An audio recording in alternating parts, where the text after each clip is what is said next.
Pero díceselo, díceselo.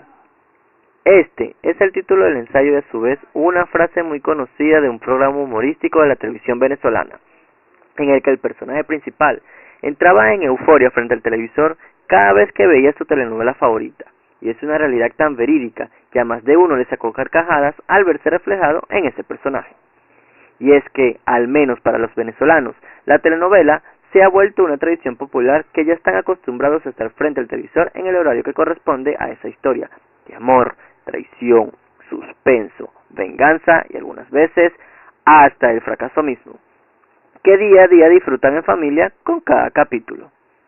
Es por esto que abordar este género dramático como un encuentro a la realidad, tradición e identidad del venezolano es acercarse un poco a la cotidianidad de su gente, aunque para algunos sea la peor desgracia que pueda haber en las pantallas de televisión. Pero no me detendré en este tema. Por ahora, quiero recordar a uno de los escritores más famosos que ha tenido nuestra tierra en el mundo de las telenovelas, José Ignacio Cabrujas, quien, a pesar de las críticas de sus propios amigos, quiso de alguna manera reivindicar este género.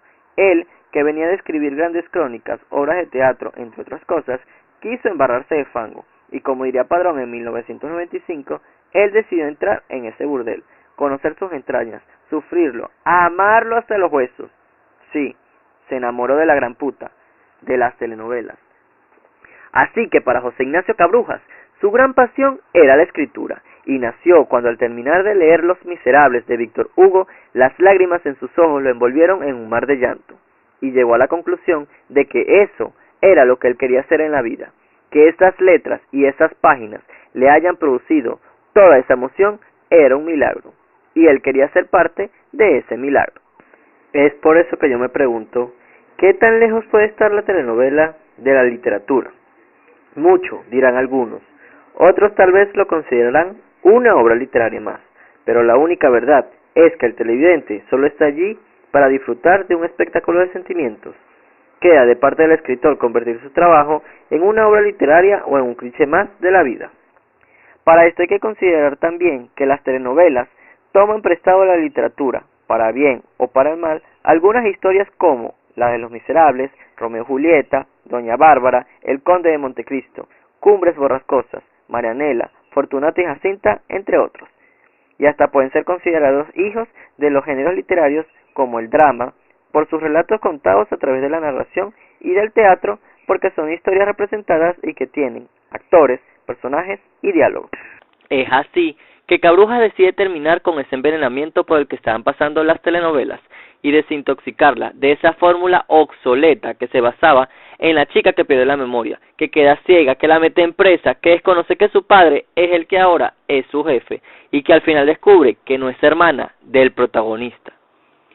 Por eso quiso arriesgarse a una nueva aventura que tuviera sabor a futuro, a cultura, a sentimiento y por supuesto a fracaso. Para él era importante que el televidente lo acompañara en su aventura y por mucho tiempo lo acompañaron. El fracaso era el tema que prefería Cabrujas, esa lucha por salir adelante a pesar de las circunstancias, no dejarse vencer por el fracaso, que sus personajes emprendieran su destino con miras a un futuro mejor. Por eso, no le importaba enfrentarse a nuevos ingredientes, y se permitió ser libre junto a otros escritores que lo acompañaron en su aventura. Salvador Garmendia, Pilar Romero, Ixen Martínez, Julio César Mármol, entre otros, que desarrollaron esta nueva etapa de las telenovelas en RCTV. Así pues, en los 60, 70 y 80, las producciones nacionales de este canal fueron producto de esa nueva visión que llamaron la telenovela cultural. Un momento en el que el mismo escritor mencionó, le puso la piel de gallina a más de uno. Por tal motivo, este grupo de escritores, en especial Cabrujas, comenzaron a introducir textos literarios, a hacer uso de la palabra como condimento de los diálogos, con más profundidad y más realidad, que, aunque la telenovela en sí no aportaba nada educativo, como muchos intelectuales han mencionado, sí logró ser un ente de conciencia cultural, ya que a través de ella se podía llegar a cualquier parte del mundo y llegar a más personas que cualquier otro género literario. Delia Fiallo, por ejemplo, introdujo en Cristal el problema del cáncer mamario y logró que éste se redujera un 20%.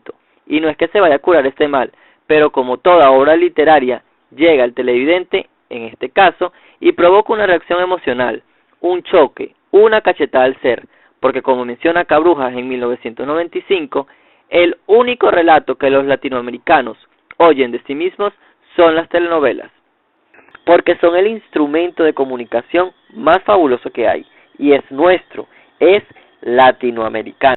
Por otra parte, la telenovela cultural representó para Cabrujas su ars poetic, y quiso agregar el sentimiento, la emoción y el amor como ingrediente principal en sus obras, pues era la única manera de entrar a más de 300 millones de personas, a las casas no solo de Venezuela, sino del mundo entero, por lo que mostró la realidad como detalle, como textura y como un estilo.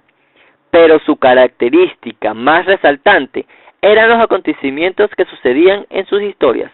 Por ejemplo, en La Señora de Cárdenas, una mujer que sufre los engaños de su marido busca a toda costa separarse de él y quitarse ese apelativo de Cárdenas y quedarse solo como Pilar, cosa que generó demasiada controversia en el país, no solo porque fue la primera historia que trataba el tema del divorcio entre los protagonistas, sino porque los televidentes se creían tan reflejados en esos acontecimientos que llamaban al canal para, por un lado, apoyar a Pilar y que no se le ocurriera volver con su esposo, y por el otro, quejarse porque los protagonistas no podrían quedar separados. Sin embargo, el final estuvo escrito en el fracaso y termina con los protagonistas separados, y la protagonista se encuentra con una mujer quien se detiene y ve a su hijo. Pilar le pregunta el nombre y ella responde, Silvia Rivas, divorciada, protagonista de la nueva historia, la nueva telenovela escrita por el mismo autor y cuyo inicio sería un día después. Asimismo, trata otros temas reales y cotidianos en sus telenovelas. En Natalia, de 8 a 9, relata la historia de un matrimonio que vive en la rutina de solo verse una hora al día, de 8 a 9 de la mañana. Además, no solo aborda temas culturales, sino también de tilde político y hechos históricos basados en la dictadura de Gómez, como en Estefanía y en sus historias Gómez I y Gómez II. En fin, patria, historia, raza, cultura, amor e identidad eran para Cabrujas una deliciosa tentación, que formaban parte de ese sello que lo hacían ser un afamado escritor, y que hasta algunos intelectuales llegaron a mencionarle: ¡qué bueno estuvo el capítulo de anoche! Pero esto no era algo que emocionara a Cabrujas. Para él era más importante ese televidente que le abría las puertas de su casa noche tras noche para disfrutar de ese capítulo, porque éste pensaba que la telenovela no debía ser un ente educativo, sino un instrumento para crear en la audiencia un sentimiento de identidad. Debe crear conciencia y orgullo, no solo del venezolano, sino de toda Latinoamérica, porque es nuestra, y ha logrado que dejemos de ser unos desconocidos para el resto del mundo. A pesar de todo, Cabrujas tuvo que retirarse por un tiempo, y en el momento en que quiso regresar con una nueva telenovela que relataría la historia de Pilar luego de su separación y que tendría como título Nosotros, que nos queremos tanto, no logró escribir un capítulo y falleció ahogado en una piscina, palabra que fue la última que escribió en ese primer capítulo.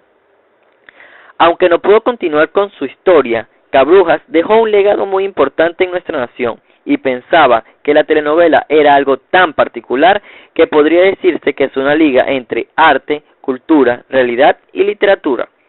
Además, llegó a detener un conflicto bélico por un día para ver el capítulo final de lo que fue la última telenovela cultural, Cassandra, telenovela venezolana que tiene un récord Guinness.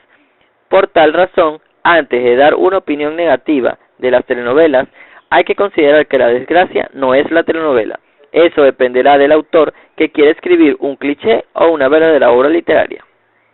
Así que no te escondas cuando estés pegado al televisor, esperando cuál será el desenlace de tu historia favorita. Aunque hay que ser claros. ¡Te extrañamos, Cabrujas!